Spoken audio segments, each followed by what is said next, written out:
Welcome to Under the Rug at Work, where we shine light on things that are normally swept under the rug. I'm your host, Nicole Turnbull, and today I'm chatting with Dr. Skye Charry about sexual harassment. Now, this is a big topic to unpack, so this is actually part 2 of the series. The first focused on the legislation, and this one will be diving into practical guidance for workplaces. Now, Skye is an expert in sex discrimination law and the chief consultant and co-founder of SAC Consulting. She's also an author, speaker, and associate professor of law at the University of New England. Skye, welcome back, and thank you so much again for joining me. Oh, Nicole, thank you. It's such a joy to be with you again. Now, this one is all about the tools. We were so excited to get into it that we almost spoke about it in the last one. But sexual harassment it's quite confronting and scary. And what I wanted to ask you first is, when confronted with those sexual harassment issues, what's the most important first step for leaders to take?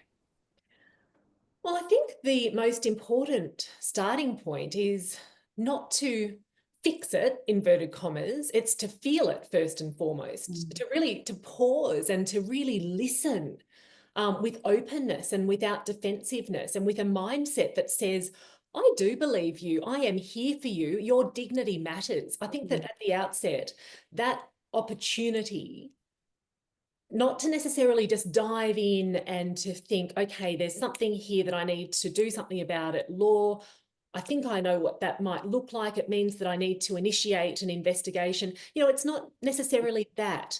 So that moment, that very first response sets the cultural tone, and it tells the person that they are safe with you, it tells them that they have been heard, and it tells them that their experience will be understood holistically and taken seriously.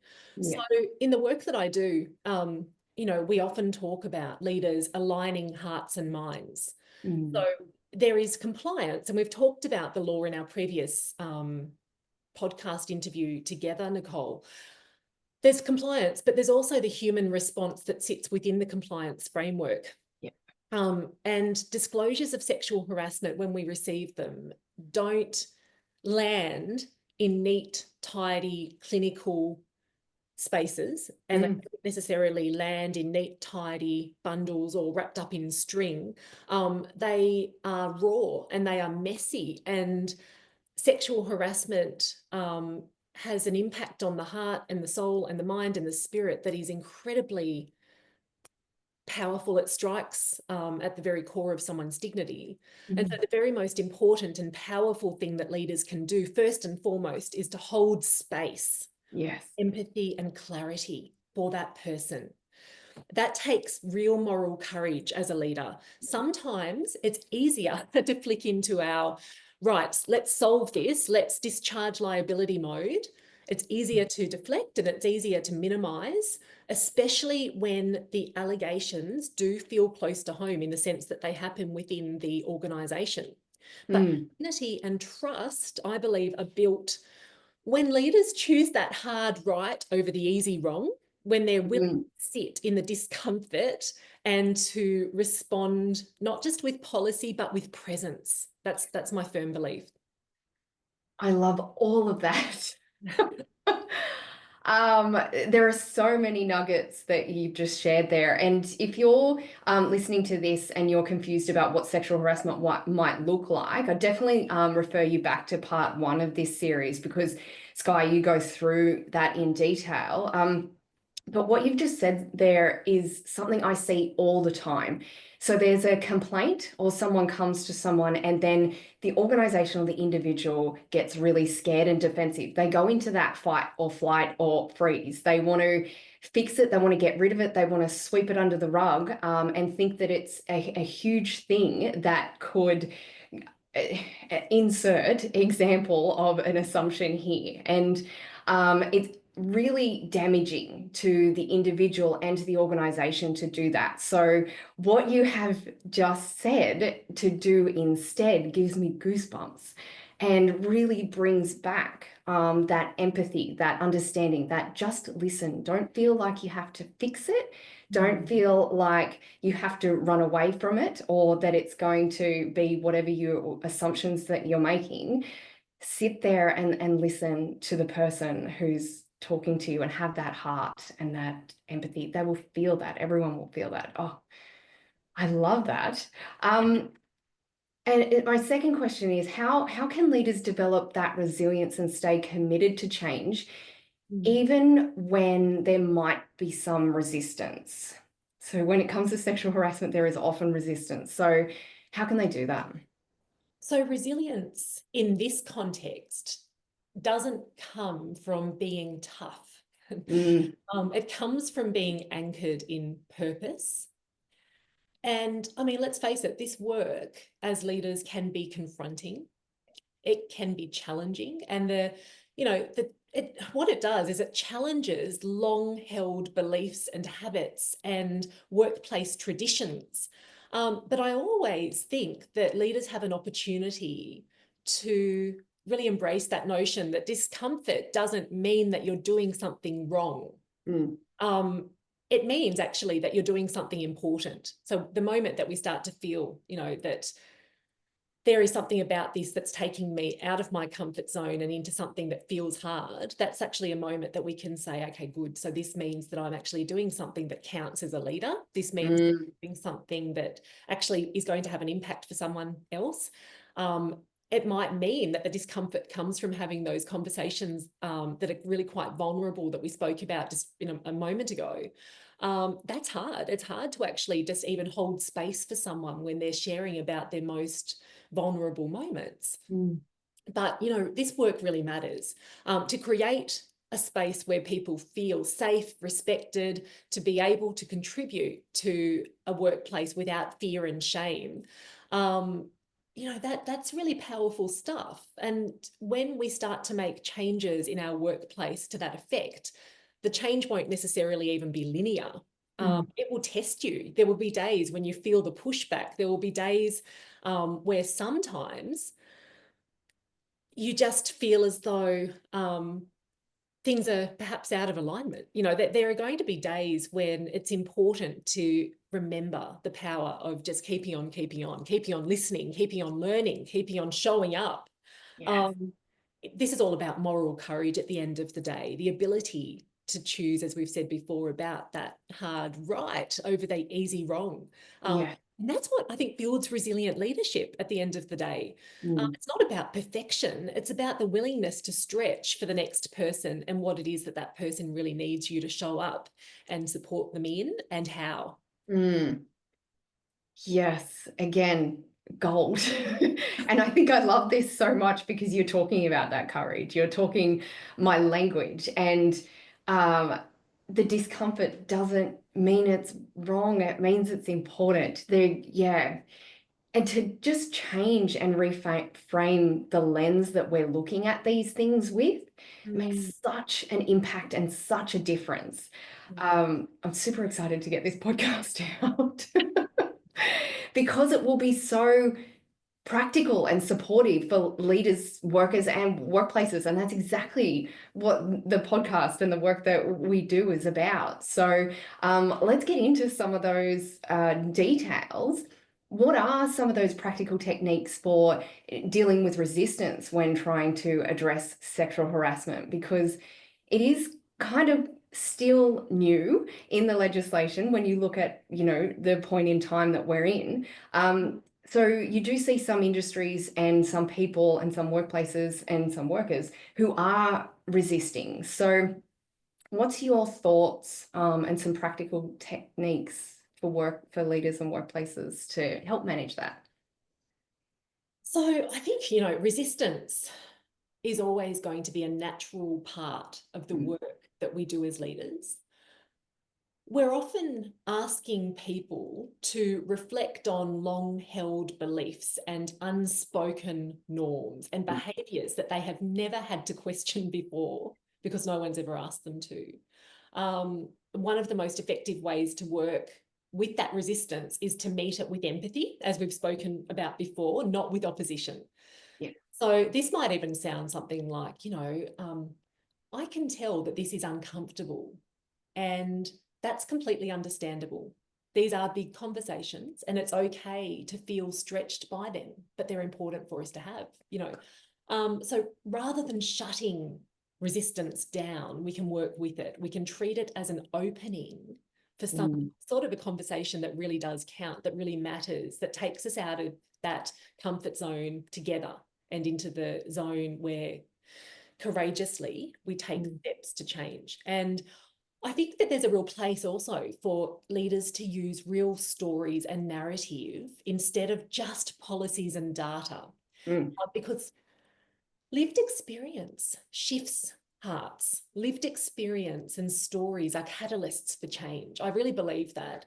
And people are far more likely to engage when they see a face, when they hear a voice, when they hear an account. It's a little bit like that. I think A.A. Milne in Winnie the Pooh used to sort of have Piglet saying, "Oh, is it you too? I thought it was just me," you know, and quite often that was peppered through the story. And where people can relate, I think there is something really powerful about that. We also talk a lot in the training that I do about lifting out of our own perspective and pausing to imagine how certain words or jokes or gestures might land for someone else, someone different to ourselves. And, you know, that shift from self-oriented perspective outwards is incredibly powerful. Sometimes the most effective way to create the shift is peer-to-peer. I really believe that too. So there's a place for leaders to guide and to hold the space for a lot of peer-to-peer learning and lessons, and tapping one another on the shoulder and reminding one another of the power of the language that we're using, or the potential possibility of someone feeling humiliated, or, you know, but giving people the tools for that is really critical. And that's a lot of the work that I do as well. And I know, Nicole, you do too. It's the upskilling of people to have those really challenging conversations in a way that doesn't necessarily place interpersonal relationships on the altar, on the sacrificial altar. That's really important. Yeah. So I think that this work, again, there's nothing about it that needs to be perfect. There's no perfect recipe, but it does require that people are willing to stay in the room where things get real. And people don't speak up because they're scared of escalating things, right? So what you've just said just nails it. It's about having that conversation. I think that's a really good way to do it as well, that peer-to-peer, "Hey, mate, that's not okay," or "What were you thinking when you were saying that?" Or "Do you think this could be perceived in a different way?" Like holding someone to account, but not shaming or humiliating them in the process. Yes, absolutely. There's something about the preciousness of our interpersonal relationships at work that needs to live alongside this conversation about respect at work, because there is the need to have the challenging conversations that actually do feel painful for different reasons, for, you know, different people. That's where the perspective lens comes into play, and that supporting mates is key. And understanding how we can come across and how we can perceive and how we can be accountable. But some of the things I think leaders in particular struggle with is creating that culture of accountability and respect. From your perspective, what can they do to do that? I think it starts with modeling. So for you know, it really does. So leaders can take every opportunity to show that respect isn't something that you delegate, and respect isn't something that you teach and then tick that box and move on. It's something that you demonstrate in each and every interaction that you possibly can. So when leaders consistently show respect in their everyday interactions, when they admit that they have misstepped, for example, when they respond with an empathetic ear and listen, and when they signal what is and what isn't okay in terms of the banter that becomes stretched into a space that's really tenuous under the legislation, you know, all of that really counts. But modeling alone isn't enough, I should say. It needs to also be backed by those clear systems that reinforce the standards. You know, reporting pathways that are actually accessible for people who need them is part of that. Yeah.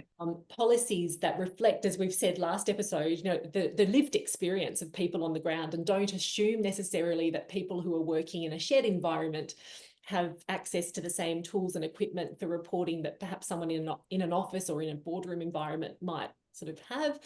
Yeah. Regular training that's about deeper learning, not just compliance. All of these things really count too. Yeah. And it's also about closing that loop at the end of the day. So when someone does speak up, they need to also really know that their voice mattered, that their voice really counted for something, that their voice was heard and understood and acted upon. And I think that, this is a component of trust building as well. And silence does the opposite. Silence, really sends a different message. So ultimately, this isn't about necessarily problem solving. It's about culture building, I think. So, shining a real light on the respectful behaviour, celebrating those quiet moments of change, just gently through the power of language and words, and lifting people up and taking opportunities to lean in and to bring people closer. But ultimately, all of these it's like David's it's like Michelangelo's statue of David, in the sense that little by little, we're shaping the marble, little by little. It doesn't happen overnight, but we are creating something new and incredible out of the block that was previously just a brick, just something. Yeah. Yeah, exactly. And there's a lot in that, right? Like, being a leader is a skill set where leaders are often promoted based on their technical skills, and then you get the title of supervisor or manager or leader, and then magically you're meant to know all the people stuff. Yeah. And there's a lot of things that you've shared there around the organizational systems and the structure, and having those support tools to know what to do in these difficult situations. But if you're a leader and you're feeling kind of out of your depth, the best thing to do is to ask questions and see what your organization has got. And if it doesn't have anything, then you definitely need to reach out to someone, because the legislation has changed. Go back to part 1 too. To listen to us chat about that.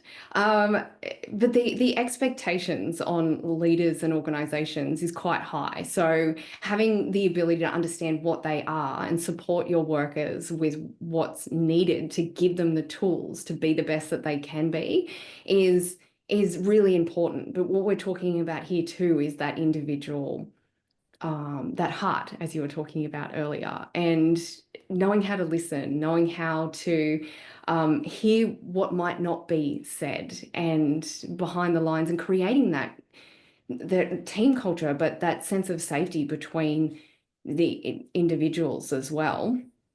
There's also something that you talk about a lot that I'd love to dive into a little bit more too, is the principle of assuming noble intention.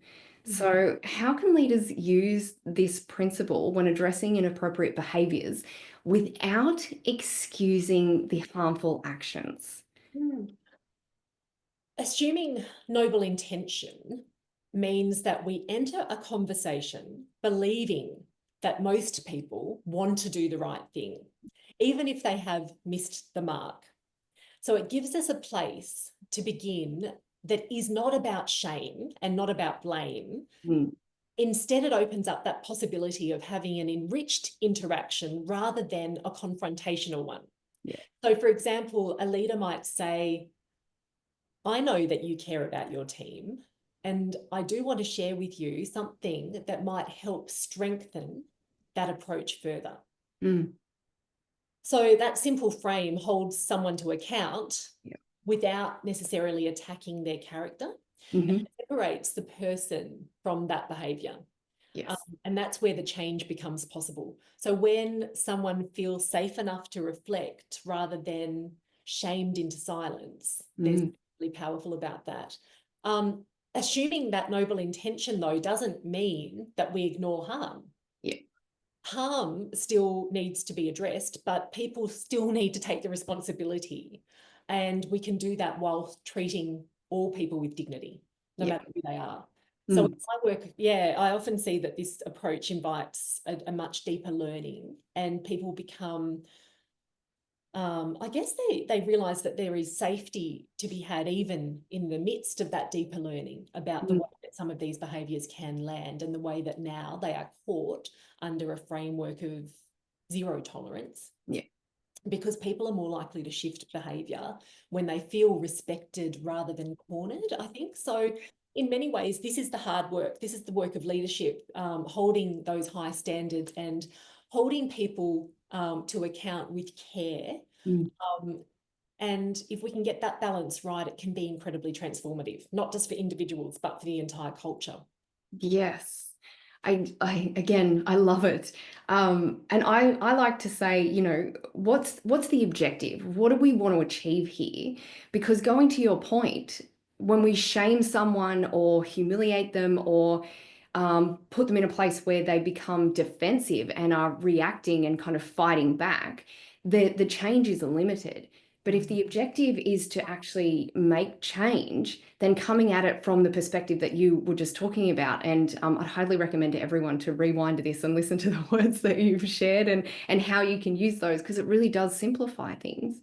But I've never met anyone who has been shamed or humiliated or put down who has then come back and said, oh, thanks so much for calling me names or saying I've done this or, you know, XYZ, and actually made the change. Like, we automatically as human beings go into that defensive nature. So understanding what our objective is to help make that change, improve the culture, make sure it doesn't happen again.